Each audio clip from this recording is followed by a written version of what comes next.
नमस्कार। एक बार फिर से आप सभी का बहुत बहुत स्वागत है परीक्षा वर्ल्ड के इस यूट्यूब चैनल में। दोस्तों, आज से हम जीके क्वेश्चंस की इम्पॉर्टेंट सीरीज स्टार्ट करने जा रहे हैं। इस सीरीज के माध्यम से हम डेली बेसिस पर कुछ इम्पॉर्टेंट जीके के प्रश्नों को कवर किया करेंगे। यह जो हमारी सीरीज है जीके के प्रश्नों की, यह एसएससी जीडी की जो हाल ही में आपकी परीक्षा होने वाली है उसके लिए काफ़ी ज़्यादा इंपॉर्टेंट है। इसके अलावा लेखपाल की जो परीक्षा अब जल्द से जल्द होने वाली है उसके लिए भी इंपॉर्टेंट है। इसके अलावा यूपीएसआई, यूपी पुलिस के अलावा जितने भी इम्पॉर्टेंट एक दिवसीय एग्जाम्स होते हैं जिनमें आपके जीके के प्रश्न पूछे जाते हैं, उन सभी परीक्षाओं के लिए यह जो सीरीज है जीके की काफ़ी इंपॉर्टेंट है। यह हमारा पहला वीडियो है। पहले वीडियो में हम कुछ इंपॉर्टेंट एमसीक्यूज़ को आज कवर करेंगे।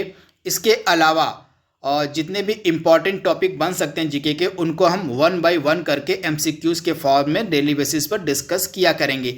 आप हमें कमेंट बॉक्स में बताइएगा कि हमारी जो यह जीके क्वेश्चंस की सीरीज है कैसी आपको लगी, तथा अपना फीडबैक हमें दीजिएगा कि कौन कौन से टॉपिक जो जीके के हैं जिनके प्रश्नों को हम डेली बेसिस पर सम्मिलित किया करें अपने वीडियो में। तो आप हमें अपना फीडबैक भी जरूर दीजिएगा। तो चलिए आज के सेशन को शुरू करते हैं और देख लेते हैं कि आज का हमारा जो वीडियो है इसमें हमने कौन कौन से बेहतरीन जीके के प्रश्नों को सम्मिलित किया हुआ है। तो चलिए वीडियो को शुरू करते हैं। पहला प्रश्न आपकी स्क्रीन पर है, भारत का जो राष्ट्रीय चिन्ह है यह कहाँ से लिया गया है आपको बताना है। सुपर इंपॉर्टेंट प्रश्न। तो भारत का राष्ट्रीय चिन्ह कहाँ से लिया गया है? तो सारनाथ स्थित अशोक के सिंह स्तंभ से लिया गया है भारत का राष्ट्रीय चिन्ह, यानी कि ऑप्शन आपका जो ए है बिल्कुल सही। आप इसे ध्यान दीजिएगा। तथा यह जो सारनाथ है यह क्यों फेमस है? तो यह बौद्ध धर्म के लिए काफ़ी फेमस है। आप ध्यान दीजिएगा, बौद्ध धर्म के लिए यह जो सारनाथ है काफ़ी फेमस है, क्योंकि सारनाथ में ही जो महात्मा बुद्ध थे इन्होंने अपना प्रथम उपदेश दिया था जिसको धर्म चक्र प्रवर्तन कहा गया था। यानी कि सारनाथ में जो महात्मा बुद्ध ने अपना पहला उपदेश दिया था उसको धर्म चक्र प्रवर्तन कहा गया था। तो इसे आप ध्यान दीजिएगा, यहाँ से भी प्रश्न आपके एग्जाम में देखने को मिल सकता है। अगला प्रश्न यहाँ पे हमारा है, भारतीय राष्ट्र ध्वज का जो चक्र है इसमें कुल कितनी तिलियां आपको बताना है। तो भारतीय राष्ट्र ध्वज का जो चक्र है इसमें कुल आपको 24 तिलियां मिलेंगी, यानी कि ऑप्शन जो आपका बी है बिल्कुल सही हो जाएगा। टोटल 24 तिलियां आपको मिलेंगी। भारत के राष्ट्र ध्वज जो है उसका जो उसमें जो चक्र है उसमें टोटल आपको 24 तिलियां मिलेंगी। तो आप इसे ध्यान दीजिएगा। एक चीज़ और आप नोटिस कीजिएगा कि हमारा जो राष्ट्र ध्वज है इसका लंबाई और चौड़ाई का अनुपात कितना है, यह भी कई बार एग्जाम में पूछा जाता है। तो 3 संबंधी 2 का अनुपात है, तो इसे भी आप ध्यान दीजिएगा। लंबाई और चौड़ाई का जो अनुपात है हमारे राष्ट्र ध्वज का वह कितना है? 3 संबंधी 2 का है। तो इसे आप ध्यान दीजिएगा, आपसे एग्जाम में यहाँ से प्रश्न देखने को मिल सकता है। इसके बाद हमारा जो राष्ट्र ध्वज इसको डिजाइन किसने किया था, यह भी एग्जाम में कई बार पूछा था। तो पिंगली वेंकैया ने। किसने? तो पिंगली वेंकैया ने जो है हमारे राष्ट्र ध्वज को डिजाइन किया था। तो इसे आप ध्यान दीजिएगा, इनका नाम आपके लिए सुपर इंपॉर्टेंट है। इनसे भी कई बार एग्जाम में प्रश्न देखने को मिला है।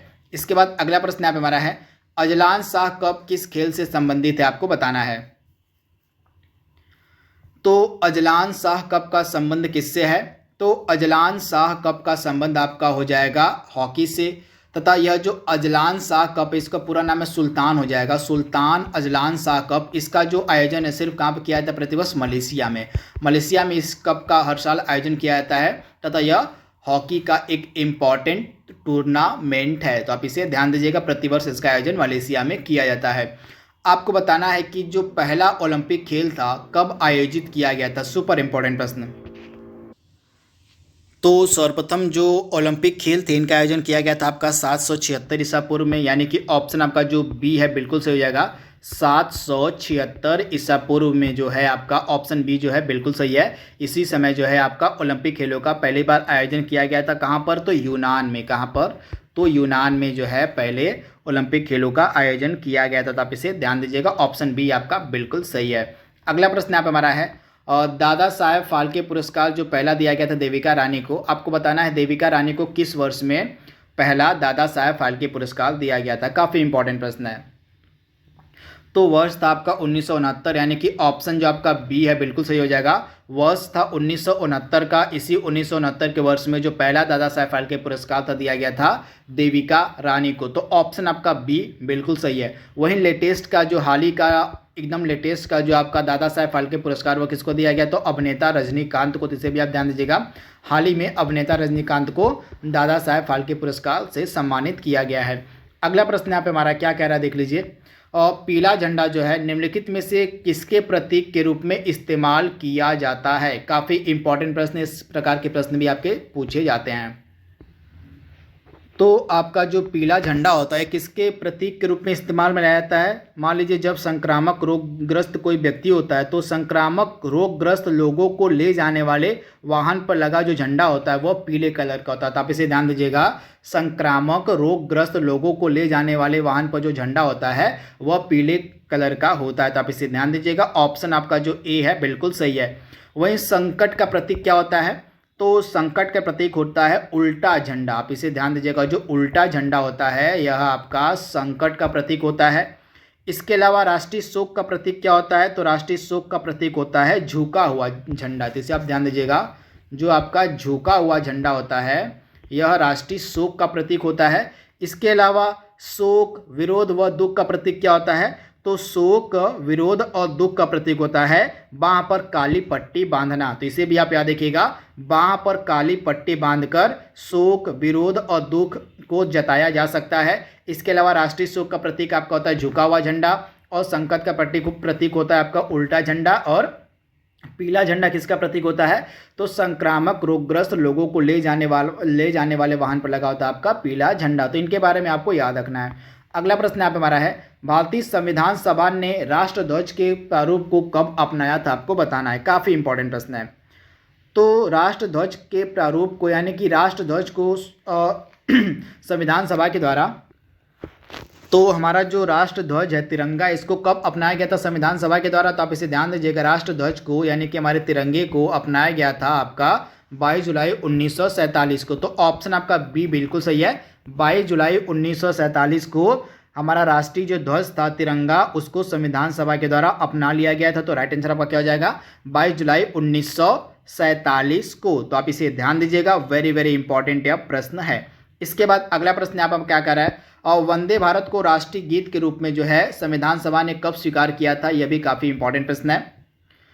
तो राष्ट्रीय गीत के रूप में वंदे मातरम को और राष्ट्रीय गान के रूप में जनगण मन को, इन दोनों को हमारी जो संविधान सभा थी उन्होंने अपनाया था 24 जनवरी 1950 को। तो 24 जनवरी 1950 को वंदे मातरम को राष्ट्रीय गीत के रूप में और जनगण मन को राष्ट्रीय गान के रूप में संविधान सभा के द्वारा स्वीकार कर लिया गया था। तो आप राइट आंसर का क्या हो जाएगा, 24 जनवरी 1950। तो इसे आप याद रखिएगा। तथा हमारा जो राष्ट्रध्वज तिरंगा है इसको अपनाया गया था 22 जुलाई 1947 को।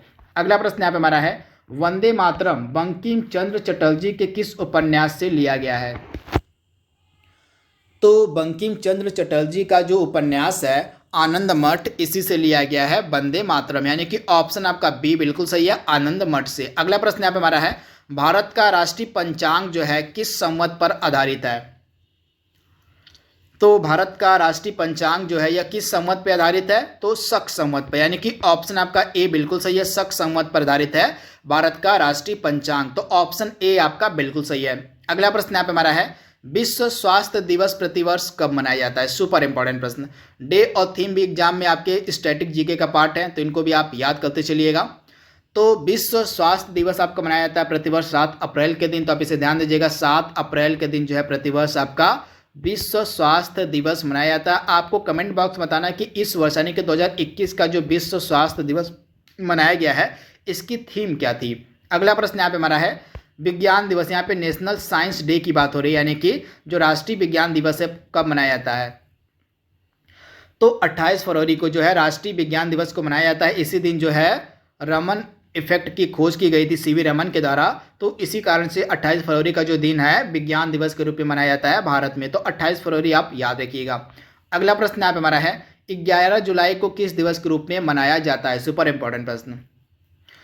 तो 11 जुलाई को मनाया जाता है विश्व जनसंख्या दिवस, यानी कि ऑप्शन आपका जो बी है बिल्कुल सही हो जाएगा। जो वर्ल्ड पॉपुलेशन डे है, जो आपका विश्व जनसंख्या दिवस है, इसको प्रतिवर्ष कब मनाया जाता है? तो 11 जुलाई के दिन। तो ऑप्शन आपका बी बिल्कुल सही है।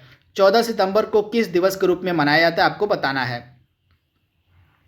तो 14 सितंबर को हम मनाते हैं राष्ट्रीय हिंदी दिवस। यहाँ पे होगा राष्ट्रीय जो हिंदी दिवस है, यानी कि नेशनल हिंदी डे जो है, इसको हम मनाते हैं आपका 14 सितंबर के दिन। और अंतर्राष्ट्रीय यानी कि वर्ल्ड हिंदी डे कब मनाया जाता है? तो आपका वर्ल्ड हिंदी डे आता है आपका 10 जनवरी के दिन। दोनों आपको याद रखना है, अंतर्राष्ट्रीय हिंदी दिवस 10 जनवरी और राष्ट्रीय हिंदी दिवस आपका 14 सितंबर। तो दोनों को आपको याद रखना है, भूलना नहीं है।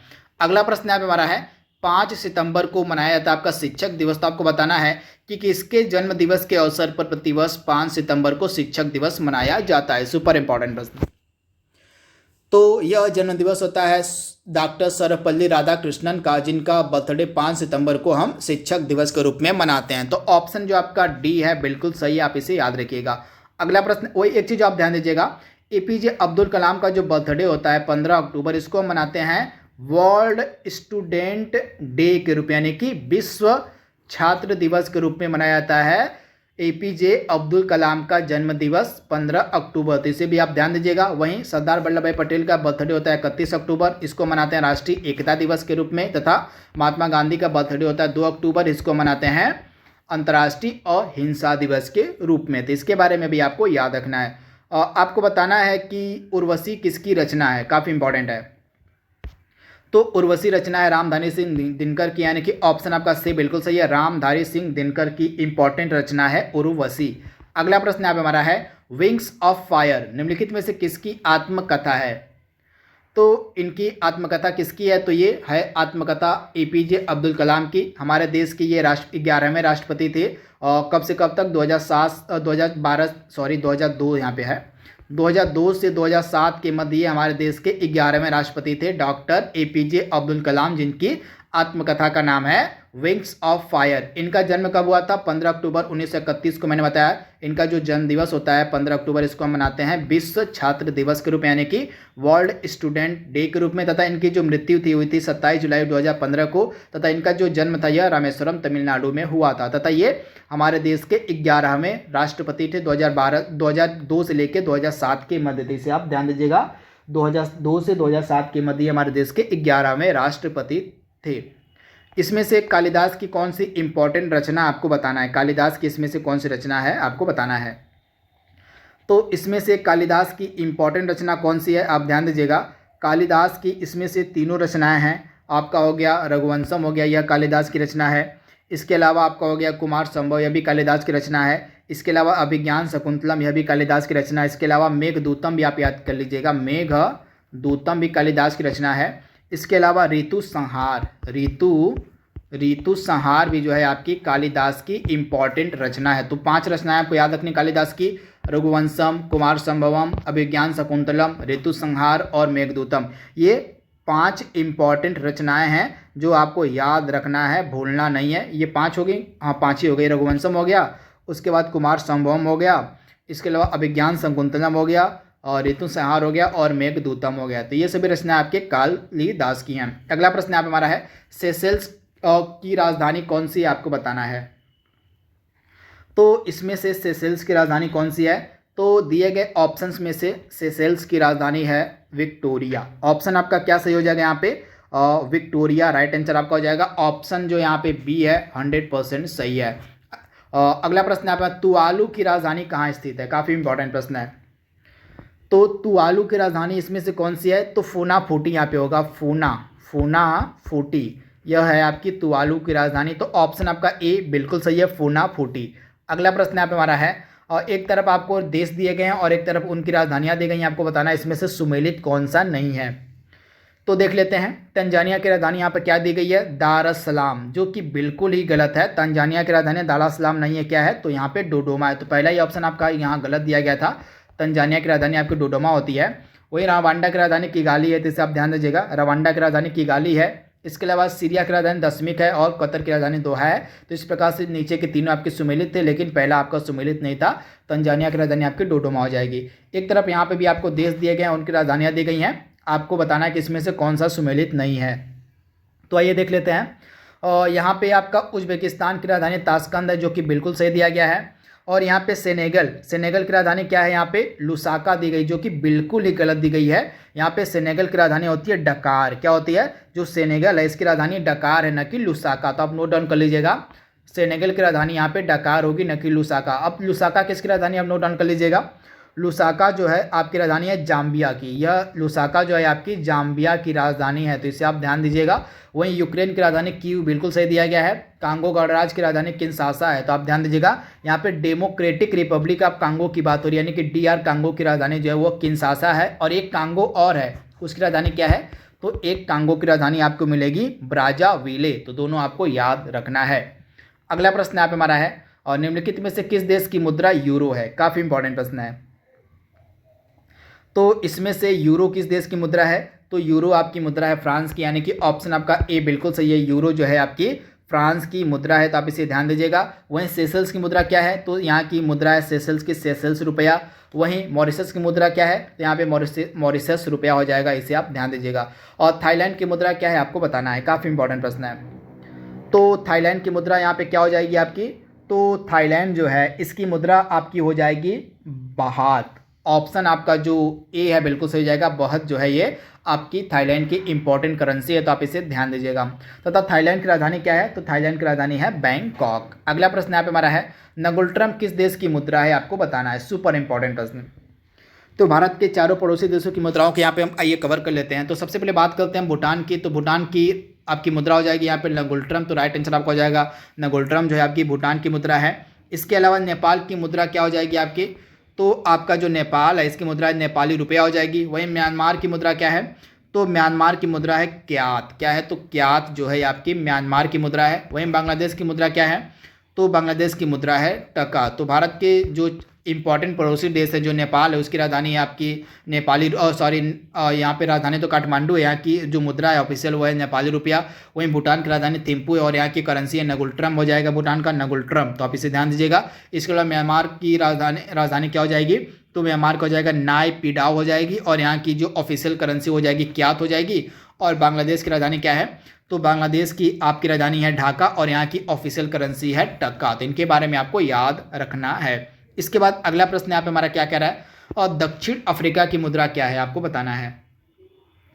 तो दक्षिण अफ्रीका की मुद्रा है रैंड। आप इसे ध्यान दीजिएगा। जो दक्षिण अफ्रीका देश है इसकी मुद्रा क्या है, तो इसकी जो मुद्रा है वो है रैंड, यानी कि ऑप्शन आपका ए बिल्कुल सही हो जाएगा। वहीं नैर किसकी मुद्रा है, तो इसे आप ध्यान दीजिएगा। जो नैर नहीं नैरा यहाँ पे होगा, नैरा। तो मैं आपको बता दे रहा हूँ ये सभी अफ्रीका के देश हैं। नैरा किस देश की मुद्रा है, तो नैरा आपकी मुद्रा है नाइजीरिया की। नाइजीरिया की जो इंपॉर्टेंट करेंसी है उसको हम कहते हैं नायरा। वही नाइजीरिया की राजधानी क्या है, तो नाइजीरिया की राजधानी आपकी अबूजा। वही मेटिकल किसकी मुद्रा है, तो इसे आप नोट डाउन कर लीजिएगा। मेटिकल किस अफ्रीकी देश की मुद्रा है, तो आपका जो मेटिकल है यह किस अफ्रीकी देश की मुद्रा है, तो यह आपकी मोजाम्बिक की। कहाँ की, तो मोजाम्बिक की जो ऑफिशियल करेंसी है वह होती है मेटिकल। तो आप इसे ध्यान दीजिएगा। वहीं मोजाम्बिक की राजधानी क्या है, तो मोजाम्बिक की राजधानी है मपूतो। तो इसे भी आप याद रखिएगा। वही कांगो फ्रैंक किसकी मुद्रा है, तो आपका जो कांगो फ्रैंक है यह मुद्रा आपको मिलेगी कांगो जो फ्रैंक है इसकी मुद्रा है मतलब कहाँ की है, तो ये आपकी डेमोक्रेटिक रिपब्लिक ऑफ कांगो की जो मुद्रा है वो है कांगो फ्रैंक। तो इसे आप याद रखिएगा, वेरी वेरी इंपॉर्टेंट। ये सभी आपके अफ्रीका के देश हैं और उनकी मुद्राएं मैंने आपको बताई हैं। अगला प्रश्न यहाँ पे हमारा है, विश्व का पहला अंतरिक्ष पर्यटक कौन सा है। तो विश्व का पहला अंतरिक्ष पर्यटक था आपका डेनिस टीटो, यानी कि ऑप्शन आपका ए बिल्कुल सही है, डेनिस टीटो। अगला प्रश्न यहाँ पे हमारा है, दक्षिणी ध्रुव पर पहुंचने वाला प्रथम व्यक्ति कौन था। तो दक्षिणी ध्रुव पर पहुंचने वाला प्रथम व्यक्ति था आपका रोएल्ड एमुंडसन, यानी कि ऑप्शन आपका डी बिल्कुल सही है। रोएल्ड एमुंडसन जो था यह दक्षिणी ध्रुव पर पहुंचने वाला पहला व्यक्ति था। तो आप इसे ध्यान दीजिएगा। तो दोस्तों यह हमारा पहला सेट था जीके के क्वेश्चंस का। आई होप यह सेट 1 आपको पसंद आएगा। अपना फीडबैक आप हमें कमेंट बॉक्स में बताइएगा। तो आज के लिए बस इतना ही। Thank you, thanks for watching, thank you.